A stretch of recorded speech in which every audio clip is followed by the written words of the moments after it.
ಹೆಚ್ಚಿನ ಸಂಖ್ಯೆಯಲ್ಲಿ ಈ ಬಾರಿ ಸೇರಿದ್ದಾರೆ. ಆಮೇಲೆ ಇನ್ನೊಂದು ವಿಚಾರ ಅಂತಂದ್ರೆ ಈ ಬಹಳ ರಜಗ ಒಂದು ಲಾಂಗ್ ವೀಕೆಂಡ್ ಕೂಡ ಇದ್ದಂತ ಕಾರಣಕ್ಕಾಗಿ ಏನ್ ಇವತ್ತು ನಾಳೆ ಮುಗಿದ್ರೆ ಇನ್ ನಾಳೆ ಮತ್ತೆ ರಜಾ, ಆ ಕಾರಣಕ್ಕಾಗಿ ಮೊನ್ನೆಯಿಂದನೂ ಕೂಡ ಸ್ವಲ್ಪ ಪ್ಲಾನ್ ಮಾಡ್ಕೊಂಡು ಓಡಾಡೋದೇ ಜಾಸ್ತಿ. ಹಂಗಾಗಿ ಮೈಸೂರು ಕಡೆ ಹೋಗುವಂತವ್ರು ಕೂಡ ತೀರಾ ಜಾಸ್ತಿನೇ ಬಹಳ ಪ್ಲಾನ್ ಮಾಡ್ಕೊಂಡು ಆ ಕಡೆಗೆ ಹೋಗಿ ತಿಂಗಳ ಮುಂಚೆನೆ ಅಲ್ಲೆಲ್ಲ ವ್ಯವಸ್ಥೆ ಮಾಡ್ಕೊಂಡು ಈಗ ಹೋಗಿರುವಂತ ಜನ ಜಾಸ್ತಿನೇ. ಹಿಂಗಾಗಿನೇ ಈ ಬಾರಿ ಲಕ್ಷಾಂತರ ಮಂದಿ ಈ ಕಾರ್ಯಕ್ರಮದಲ್ಲಿ ಭಾಗಿಯಾಗ್ತಾ ಇದ್ದಾರೆ ಜಂಬೂ ಸವಾರಿಯ ಈ ಒಂದು ಉತ್ಸವದಲ್ಲಿ. ಆಮೇಲೆ ಇನ್ನೊಂದು ವಿಚಾರ ಅಂದ್ರೆ ಈ ಇತಿಹಾಸದಲ್ಲಿ ಬಹಳ ಇತಿಹಾಸಕಾರರೆಲ್ಲ ಭಾರತಕ್ಕೆ ಬಂದಿದ್ದು, ಕರ್ನಾಟಕಕ್ಕೆ ಬಂದಿದ್ದು ಬಹಳಷ್ಟು ವಿಚಾರ ಉಲ್ಲೇಖ ಮಾಡಿದ್ದಾರೆ. ಈ ಜಂಬೂ ಸವಾರಿ ವಿಚಾರ ಹಿಂದೆ ಎಲ್ಲ ಉಲ್ಲೇಖ ಆಗಿರುವಂತದ್ದು ಹೇಗಿದೆ, ಸೇರ್ತಾ ಇದ್ದಂತ ಜನಸಂದಣಿ, ಮಹಾರಾಜರು ಇದಕ್ಕೆ ಕೊಡ್ತಾ ಇದ್ದಂತ ಗಮನ, ವಿದೇಶಗಳಲ್ಲೂ ಕೂಡ ಆಗಿನ ಕಾಲದಲ್ಲೇ ಹೇಗೆ ಇದೊಂದು ಉಲ್ಲೇಖ ಆಗಿದೆ ಏನಾದ್ರು ಇದೆಯಾ? ಮೈಸೂರು ದಸರಾದ ಬಗ್ಗೆ 1800 ಚಿಲ್ಲರೆ ಇಸ್ವಿಯಿಂದಾನೇ ನಾವು ಶುರು ಮಾಡಬಹುದು. ಈ ಕಮಿಷನರ್ ಆಡಳಿತ ಕಾಲದಿಂದ ಕೂಡ ಅವ್ರು ವಿಶೇಷವಾಗಿ ಬ್ರಿಟಿಷ್ ದರ್ಬಾರ್ ಅಂತಾನೆ ಮಾಡಿಸ್ಕೊಳ್ತಾ ಇದ್ರು ಅರಮನೆ ಒಳಗಡೆ. ಆ ಕಾಲದಿಂದನೂ ಅರಮನೆ ಮ್ಯಾನ್ಯುವಲ್ಸ್ ಅಲ್ಲಿ ಹೇಗೆ ದಸರಾ ನಡೀತಿತ್ತು ಅನ್ನೋದ್ರ ಬಗ್ಗೆ ಪ್ರತಿಯೊಂದು ಉಲ್ಲೇಖ ಇದೆ. ಇದರದ್ದು ಪ್ರತಿರೂಪನೂ ಕೂಡ ಯುರೋಪ್ ನಲ್ಲಿ ಪ್ರಚಲಿತದಲ್ಲಿತ್ತು. ಯುರೋಪ್ ನಲ್ಲೂ ಕೂಡ ದಸರಾ ಬಗ್ಗೆ ಸಾಕಷ್ಟು ಚರ್ಚೆಗಳಾಗ್ತಿದ್ವು, ಅಲ್ಲಿಂದ ಜನಗಳು ಬರ್ತಿದ್ರು. ಆ ಕಾಲದಲ್ಲಿ 1840, 50, 60ರ ಕಾಲಘಟ್ಟದಲ್ಲೇ ಬಂದು ದಸರಾ ನೋಡುತ್ತಿದ್ದಂತ ದಾಖಲೆಗಳು ಕೂಡ ನಮಗೆ ಅರಮನೆ ಪತ್ರಾಗಾರ ಇಲಾಖೆ ದಾಖಲೆಗಳಲ್ಲಿ ಲಭ್ಯ ಇದೆ. ಸೊ ಸ್ಪೆಸಿಫಿಕ್ ಆಗಿ ವಿಜಯನಗರಕ್ಕೆ ಸಂಬಂಧಪಟ್ಟ ಹಾಗೆ ಹೀಗೆ ನ್ಯೂಸ್ ಅಥವಾ ಮತ್ತೊಬ್ಬರು ಬರೀತಾರೆ, ಆ ತರ ಒಂದು ಸುದೀರ್ಘವಾದ ದಾಖಲೆ ಇಲ್ಲ. ಆದ್ರೆ ಮೈಸೂರು ಗೆಜೆಟಿಯರ್ ನಲ್ಲಿ ಮೊದಲು ಮೈಸೂರು ಗೆಜೆಟಿಯರ್ ಮಾಡುವಂತಹದ್ದು ಬಿ ಲಿವಿಸ್ ರೈಸ್ ಅನ್ನುವಂಥವ್ರು. ಅವ್ರ ನಂತರ ಹೈವದನ್ ರಾವ್ ಅಂತ ಹೈವದನ್ ರಾವ್ ಇಬ್ಬರು ಕೂಡ ಅತ್ಯಂತ ವಿವರವಾಗಿ ಮೈಸೂರು ದಸರಾದ ಬಗ್ಗೆ ಉಲ್ಲೇಖ ಮಾಡ್ತಾರೆ, ದಾಖಲೀಕರಣ ಮಾಡ್ತಾರೆ. ಬಿ ಲಿವಿಸ್ ರೈಸ್ ಮಾಡೋದು ಸಾಧಾರಣ 1902-3ರಲ್ಲಿ.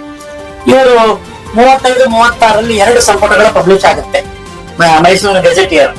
ಸೊ ಅಲ್ಲೂ ಕೂಡ ರೈಸರು ಹೇಳಿದ್ದಕ್ಕಿಂತ ವಿವರವಾಗಿ, ಯಾಕಂದ್ರೆ 30ರ ದಶಕಕ್ಕಾಗಲೇ ಮೈಸೂರು ಒಂದು ಸಮೃದ್ಧಿಯುತವಾದಂತ ನಾಡಾಗಿತ್ತು.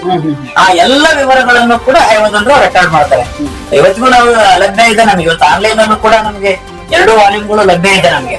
ಸೊ ನಾವು ನೋಡ್ಬೋದು ಮೈಸೂರು ದಸರಾ ಹೇಗೆ ನಡೀತಾ ಇತ್ತು, ಯಾರ್ಯಾರೆಲ್ಲ ಭಾಗಿಯಾಗ್ತಾ ಇದ್ರು. ಇವನ್ ಎಷ್ಟರ ಮಟ್ಟಿಗೆ ಡೀಟೇಲ್ ಆಗಿದೆ ಅಂದ್ರೆ ಆ ನಗರದ ಗಣ್ಯರು ಯಾರ್ಯಾರು ಪ್ರತಿನಿಧಿಗಳಾಗಿ ಬರ್ತಾ ಇದ್ರು. ತಾತಯ್ಯ ಅಂತ ಒಂದು ಅಲ್ಲಿ ಬರ್ತಾ ಇದ್ರು ಮೈಸೂರಿನಲ್ಲಿ, ತಾತಯ್ಯನವರು ಅಂತ. ಅವರು ಮೇಯರ್ ತರ ಕಾಲದಲ್ಲಿ ಹೆಡ್ ಆಗಿದ್ದಂತವ್ರು ಮೈಸೂರು ಜನಪ್ರತಿನಿಧಿಗಳ ಹೆಡ್ ಆಗಿದ್ದಂತವ್ರು. ಅಪೋಸಿಷನ್ ಲೀಡರ್ ತರ ಸೊ ಅಂದ್ರೆ ಮೈಸೂರಿನ ಗಣ್ಯರನ್ನು ಕೂಡ ಇದ್ರ ಜೊತೆ ಸೇರಿಸ್ತಾ ಇದ್ರು. ಅವರಿಗೆ ವಸ್ತ್ರ ಸಂಹಿತೆ ಇರ್ತಾ ಇತ್ತು, ಅದೇ ತರ ವಸ್ತ್ರಗಳನ್ನ ಹಾಕಿಕೊಂಡು ಈಗಲೂ ಕೂಡ ಮೈಸೂರು ಮೇಯರು ಮತ್ತೆ ನಗರ ಪಾಲಿಕೆಯ ಹಲವಾರು ಅಧಿಕಾರಿಗಳು ಉದ್ದ ಶೇರ್ವಾನಿ ಮತ್ತೆ ಪಂಚೆ ಮೈಸೂರು ಪೇಟ ಹಾಕೊಂಡು ಆನೆಯ ಮುಂಭಾಗದಲ್ಲಿ ನಡ್ಕೊಂಡು ಹೋಗುವಂತದ್ದನ್ನ ನಾನು ಹತ್ತಿರದಿಂದನೂ ಕೂಡ ನೋಡಿದ್ದೇನೆ. ಈಗಲೂ ಕೂಡ ಅಂದ್ರೆ ಆಗಿನ ಕಾಲದ ಒಂದು ನಂಬಿಕೆ ಏನಿತ್ತು ಅಥವಾ ಸಂಪ್ರದಾಯ ಏನಿತ್ತು ಅದರದ್ದು ಅಡಕ ಅಂತ ಹೇಳ್ಬೋದು, ಅಥವಾ ಅದರ ಮುಂದುವರಿಕೆ ಅಂತಾನೆ ಹೇಳ್ಬೋದು. ಸೊ ಈಗಲೂ ಕೂಡ ಅದು ನಡ್ಕೊಂಡು ಬರ್ತಾ ಇದೆ. ಮೇಯರು ಸುಮಾರು ಸಾರಿ ನೋಡಿದೆ ನಾನು, ಮೇಯರ್ ಅವರು ಮತ್ತೆ ಅವರ ಜೊತೆ ಇರುವಂತವ್ರು ಎಲ್ಲರೂ ಕೂಡ ಅದೇ ತರದ ವಸ್ತ್ರ ಸಮಿತಿಯನ್ನು ಮಾಡ್ಕೊಂಡು ನಡ್ಕೊಂಡು ಬರುವಂತದ್ದು. ಅಂದ್ರೆ ಈಗಲೂ ಕೂಡ ಆ ಕಾಲದಲ್ಲಿ ಏನ್ ನಡೀತಾ ಇತ್ತು ಅದನ್ನ ಯಾವ್ದನ್ನ ಬಿಟ್ಟಿಲ್ಲ, ಮಾಡ್ಕೊಂಡು ಹೋಗ್ತಾ ಇದೀವಿ ಅನ್ನುವಂಥದ್ದು ಇದು ಸ್ಪಷ್ಟವಾಗಿ ಹೇಳ್ತದೆ. ಈಗಲೂ ಕೂಡ ಅಂದ್ರೆ ಈ ಸರ್ಕಾರ ಯಾವುದೇ ಇರಲಿ, ನಾಡ ಹಬ್ಬದ ನಿಯಮಾವಳಿಗಳನ್ನ ಯಾರು ಹಿಂದೆ ಮುಂದೆ ಮಾಡಬೇಕಾಗಿಲ್ಲ. ಪ್ರಜಾಪ್ರತಿನಿಧಿ ಸಭೆ ಮತ್ತೆ ನ್ಯಾಯ ವಿಧಾನಕ ಸಭೆ ಅಂತಾನು ಇರ್ತಿತ್ತು, ಅಲ್ಲಿ ಸದಸ್ಯರು ಎಲ್ಲಾರು ಇದ್ರಲ್ಲಿ ಭಾಗವಹಿಸ್ತಿದ್ರು ಅಂತಾನು ಇವ್ರು ಹೇಳಿದ್ದ ಗೆಜೆಟ್ ಅಲ್ಲಿ ಉಲ್ಲೇಖ ಆಗಿದೆ. ಅಂದ್ರೆ ಅವ್ರು ಎಲ್ಲಾರ್ದು ನಾ ಅವಾಗ್ಲೇ ಹೇಳ್ದಂಗೆ ಜಾತಿ ಧರ್ಮ ಎಲ್ಲಾ ರೆಪ್ರೆಸೆಂಟೇಟಿವ್ ಎಲ್ಲಾರು ಸೇರ್ಕೊಂಡು ಆಚರಿಸ್ತಾ ಇದ್ದಿದ್ದು. ಅದರಿಂದ ಟ್ರಾನ್ಸಿಷನ್ ಆಗಿದ್ರಿಂದಾನು ಏನು ಆತರ ಏನು ಕಷ್ಟ ಅಂತ ಅನ್ನಿಸ್ಲಿಲ್ಲ. ಮುಂದುವರೆದು ಹೇಳೋದಾದ್ರೆ ಕುಲಕರ್ಣಿ ಅವರು ಹೇಳಿದ್ದಕ್ಕೆ ರೆಕಾರ್ಡ್ಸ್ ಬಗ್ಗೆ ಹೇಳೋದಾದ್ರೆ 1936ರಲ್ಲಿ ಹೈವದನ್ ರಾವ್ ಅವರು ಒಂದು ಪುಸ್ತಕ ಬರೀತಾರೆ, the origin development of Mysuru Dasara ಅಂತ. ಮೈಸೂರು ದಸರಾ ಬಗ್ಗೆನೆ 80 ಪುಟಕ್ಕೂ ಹೆಚ್ಚು ಗಾತ್ರದ ಒಂದು ದಸರಾ ಪುಸ್ತಕ ಬರೀತಾರೆ. ದಸರಾ ಬಗ್ಗೆ ಮೈಸೂರಲ್ಲಿ ಹೇಗೆ ಶುರುವಾಯಿತು, ಯಾವಾಗ ಶುರುವಾಯಿತು, ಯಾರ್ಯಾರೆಲ್ಲ ಆಚರಣೆ ಮಾಡಿದ್ದಾರೆ, ಹೇಗೆ ಆಚರಣೆ ಮಾಡಿದ್ದಾರೆ ಅನ್ನೋ ಒಂದು ಆಚರಣೆಯ ದಾಖಲೆಯನ್ನ ಆ ಪುಸ್ತಕದಲ್ಲಿ ನೋಡ್ಬೋದು. ಇದಕ್ಕೆ 1936 ಇದು ಇಂಟರ್ನೆಟ್ ಅಲ್ಲಿ ಸಿಕ್ಕುತ್ತೆ, ನೀವು ಬೇಕಾದ್ರೆ ಹುಡುಕ್ಬೋದು. ಹೈವದನ್ ರಾವ್ ಮೈಸೂರು ದಸರಾ ಅಂತ ನೀವು ಟೈಪ್ ಮಾಡಿದ್ರೆ ಇಂಟರ್ನೆಟ್ ಅಲ್ಲಿ ಅದರದ್ದು ಸಾಫ್ಟ್ ಕಾಪಿ ಸಿಗತ್ತೆ, ಹುಡುಕ್ಬೋದು. ಆಮೇಲೆ ಇನ್ನೊಂದು ಅದಕ್ಕಿಂತ ಅದ್ಭುತವಾದಂತಹದ್ದೇನು ಅಂತ ಹೇಳಿದ್ರೆ ಮೈಸೂರು ಪ್ಯಾಲೇಸ್, ಮೈಸೂರು ಆರ್ಕೈವ್ಸ್ ಅಲ್ಲಿ ಮೈಸೂರು ಪ್ರಾಂತೀಯ ಕಚೇರಿ ಇದೆ, ಇದು ಪತ್ರಗಾರ ಪ್ರಾಂತೀಯ ಕಚೇರಿ ಇದೆ. ಅಲ್ಲಿ ಪೇಪರ್ ಕಟಿಂಗ್ಸ್ ಇಟ್ಟಿದ್ದಾರೆ. ಮಹಾರಾಜರ ಅರಮನೆಗೆ ಬರ್ತಾ ಇದ್ದಂತಹ ಪೇಪರ್ಸ್ ನ, ಅರಮನೆ ಸುದ್ದಿಗಳನ್ನ ಆಯಾ ದಿನವಚ್ಚರಿ ಕಟ್ ಮಾಡಿ ಅದನ್ನ ಪೇಸ್ಟ್ ಮಾಡಿ ವಾಲ್ಯೂಮ್ಸ್ ಮಾಡಿ ಇಟ್ಟಿದ್ದಾರೆ, ಸ್ಕ್ರಾಪ್ ಬುಕ್ ಮಾಡಿ ಇಟ್ಟಿದ್ದಾರೆ, ಹೇಗ್ ಮಾಡಿ ಇಟ್ಟಿದ್ದಾರೆ. ಫೈಲ್ ಬೇರೆ, ಪೇಪರ್ ಕಟಿಂಗ್ಸ್ ಬೇರೆ, ಪೇಪರ್ ಕಟಿಂಗ್ಸ್ ಬೇರೆ ವಾಲ್ಯೂಮ್ ಅಲ್ಲಿ. ಆ ಪೇಪರ್ ಕಟಿಂಗ್ಸ್ ಅಲ್ಲಿ ವಿದೇಶಿಯ ಪತ್ರಿಕೆಗಳಲ್ಲಿ ಬಂದಂತಹ ದಸರಾ ಉಲ್ಲೇಖಗಳ ವರದಿಯನ್ನ ಕೂಡ ನೀವು ನೋಡ್ಬೋದು ಆ ಕಾಲದ್ದು. ಆಮೇಲೆ ದಿ ಹಿಂದೂ, ದಿ ಟ್ರಿಬ್ಯೂನ್, ಈ ತರ ಪತ್ರಿಕೆಗಳು ಏನ್ ಇರ್ತಾ ಇದ್ವು ಆ ಕಾಲದಲ್ಲಿ, ಪತ್ರಿಕೆಗಳು ನಡೀತಿದ್ವು.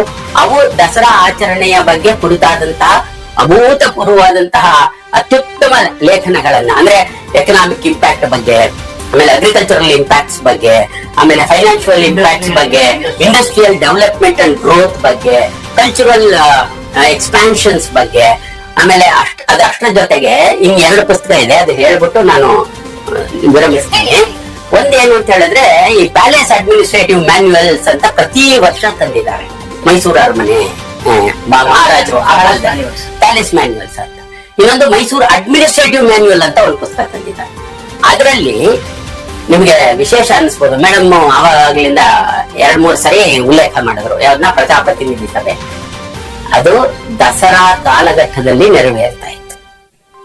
It use to happen. ಅಂದ್ರೆ ಈ ಪ್ರಜಾಪ್ರತಿನಿಧಿ ಸಭೆ ಏನಿತ್ತು, ಈ ಪ್ರಜಾಪ್ರತಿನಿಧಿ ಸಭೆ ಒಂದು ಸಭೆ ದಸರಾ ಕಾಲಘಟ್ಟದಲ್ಲಿ, ಅಂದ್ರೆ 9 ದಿನ ನವರಾತ್ರಿ ಉತ್ಸವ ಏನ್ ನಡೀತಿತ್ತು, ಈ ಉತ್ಸವದ ಕಾಲದಲ್ಲಿ ಆ ಪ್ರಜಾಪ್ರತಿನಿಧಿ ಸಭೆ ಸೇರಿ ತಮಗೆ ಬೇಕಾದುದನ್ನ ಅಂದ್ರೆ ಚರ್ಚೆ ಮಾಡಿ ಅದನ್ನ ಮಹಾರಾಜರಿಗೆ ಸಲ್ಲಿಸುವಂತ ಒಂದು ಈ ವ್ಯವಸ್ಥೆ ಏನಿತ್ತು ಪ್ರಜಾಪ್ರತಿನಿಧಿ ಸಭೆ, ಅದು ನವರಾತ್ರಿಯ ಕಾಲದಲ್ಲಿ ನಡೀತಾ ಇತ್ತು. ಮತ್ತೆ ಅದ್ ಸಾಲಲ್ಲ, ನಮ್ಗೆ ಒಂದೇ ಒಂದು ಸಾಲಲ್ಲ ಅಂತ ನವರಾತ್ರಿಯ ಕಾಲದಲ್ಲಿ ಜನ ಒಕ್ಕೊರಲಿನಿಂದ ಮಹಾರಾಜರಿಗೆ ಹೇಳ್ತಾರೆ. ಅವಾಗ ದಿವಾನ್ರು ಇಲ್ಲ ಬೇಡ ಸಾಕು ಒಂದೇ ಸಭೆ ಅಂತಾರೆ. ಆಗ ಮಹಾರಾಜರು ಇಲ್ಲ ಇನ್ನೂ ಒಮ್ಮೆ ನಡೀಲಿ ಅಂತ ಹೇಳಿ ನಾಲ್ವಡಿ ಕೃಷ್ಣರಾಜ ಒಡೆಯರು 6 ತಿಂಗಳಿಗೊಮ್ಮೆ ಆ ಸಭೆ ನಡೆಯುವಂತಹ ವ್ಯವಸ್ಥೆ ಮಾಡ್ತಾರೆ. ಒಂದು ದಸರಾ ಉತ್ಸವದ ಕಾಲಘಟ್ಟದಲ್ಲಿ, ಇನ್ನೊಂದು ಇದರಿಂದ 6 ತಿಂಗಳಿಗೆ ಇನ್ನೊಂದು ಉತ್ಸವವನ್ನ ಮಾಡ್ತಾರೆ. ಇದೆಲ್ಲ ಬೆಳವಣಿಗೆಗಳು ಎಷ್ಟು ನಮಗೆ ಅಂದ್ರೆ, ನೀವು ದಸರಾ ಡಾಕ್ಯುಮೆಂಟೇಶನ್ ಬಗ್ಗೆ ಕೇಳಿದ್ರೆ ಮೈಸೂರು ಪ್ರಾಂತೀಯ ಪತ್ರಗಾರ ಇಲಾಖೆ 4 ಪುಸ್ತಕಗಳನ್ನ ಹೊರತಂದಿದೆ ಪ್ಯಾಲೇಸ್ ರೆಕಾರ್ಡ್ಸ್ ಬಗ್ಗೆ. ಅಂದ್ರೆ ಅದರಲ್ಲಿ ಪ್ಯಾಲೇಸ್ ರೆಕಾರ್ಡ್ಸ್ ಅಂತ ಹೇಳಿ ಸೆಲೆಕ್ಟೆಡ್ ರೆಕಾರ್ಡ್ಸ್ 4 ವಾಲ್ಯೂಮ್ ಪ್ರಿಂಟ್ ಮಾಡಿದೆ. ಅದರಲ್ಲಿ ಒಂದು ಪುಸ್ತಕ ಸುಮಾರು ಒಂದು 200 ಪುಟ ಇರಬೇಕು, ಅದು 250 ಪುಟ ಇರಬೇಕು. ಅಷ್ಟು ಸುದೀರ್ಘವಾದ ಇತಿಹಾಸವನ್ನ ಕೊಡುವಂತಹ ದಸರಾದ ಮೂಲ ದಾಖಲೆಗಳನ್ನ ಮಾತ್ರ ಪುನರ್ಮುದ್ರಣ ಮಾಡಿದೆ. ಸೊ ಹೀಗೆ ನಮ್ಗೆ ದಸರಾ ದಾಖಲೆಗಳನ್ನ ಹುಡುಕ್ತಾ ಹೋದ್ರೆ, ಆಮೇಲೆ 2 ಪುಸ್ತಕ ಇದೆ. ಒಂದು ಶ್ರೀಮನ್ ಮಹಾರಾಜರ ವಂಶಾವಳಿ ಅಂತ ಒಂದು ಪುಸ್ತಕ ಇದೆ. ಇನ್ನೊಂದು ಶ್ರೀಮನ್ ಮಹಾರಾಜ ಚಾಮರಾಜೇಂದ್ರ ಒಡೆಯರವರ ವಂಶರತ್ನಾಕರ ಅಂತ 1897ರಲ್ಲಿ ಪ್ರಿಂಟ್ ಆಗಿರೋದು, 97 ಕಾಣುತ್ತೆ ಪ್ರಿಂಟ್ ಆಗಿರುವಂತಹದ್ದು ವಂಶರತ್ನಾಕರ ಅಂತ ಒಂದು ಪುಸ್ತಕ ಇದೆ. ಅದರಲ್ಲಿ ಪ್ರತಿ ಅರಸರ ಕಾಲಘಟ್ಟದಲ್ಲಿ ರಾಜ ಒಡೆಯರಿಂದ ಪ್ರಾರಂಭ ಮಾಡಿ ಮುಮ್ಮಡಿ ಕೃಷ್ಣರಾಜ ಒಡೆಯರ ಕಾಲಘಟ್ಟದವರೆಗೆ ಯಾವೆಲ್ಲ ರಾಜರುಗಳು ಆಳ್ವಿಕೆ ಮಾಡಿದಾರೋ ಆ ರಾಜರುಗಳ ಕಾಲಘಟ್ಟದಲ್ಲಿ 9 ದಿನಗಳ ನವರಾತ್ರಿಯ ಪ್ರಯೋಗ ಏನಾಗಿದೆ ಅದಷ್ಟನ್ನು ಅತ್ಯಂತ ಸುಂದರವಾಗಿ ಚಿತ್ರಿಸಿದ್ದಾರೆ. ನೀವು ಹೇಳ್ತಾ ಇದ್ರೆ ಸಮೃದ್ಧವಾಗಿತ್ತು ನಾಡು ಅಂತ, ಹಾಗೆ ಶ್ರೀಮಂತ ಅಂಬಾರಿಗೆ 80 kg ಚಿನ್ನವನ್ನ ಆ ಕಾಲದಲ್ಲಿ ಬಳಕೆ ಮಾಡಿದ್ರು ಅಂತ ಹೇಳಿದ್ರೆ ಎಷ್ಟು ಸಮೃದ್ಧವಾಗಿದೆ ಅನ್ನೋದಕ್ಕೊಂದು ಉದಾಹರಣೆ. ಯಾವಾಗಲೂ ಸಮೃದ್ಧವಾಗಿದ್ದಾಗಲೇ ಅತ್ಯುತ್ತಮವಾದಂತಹದ್ದು ಬರ್ಲಿಕ್ಕೆ ಸಾಧ್ಯ ಆಗುತ್ತೆ. ಖಂಡಿತ. ಈಗ ನಾವು ಪೀಸ್ಫುಲ್ ಆಗಿದ್ರೆ ತಾನೇ ಕ್ರಿಯೇಟಿವ್ ಐಡಿಯಾಗಳು ಬರೋದು. Peace and prosperity will lead you to for growth.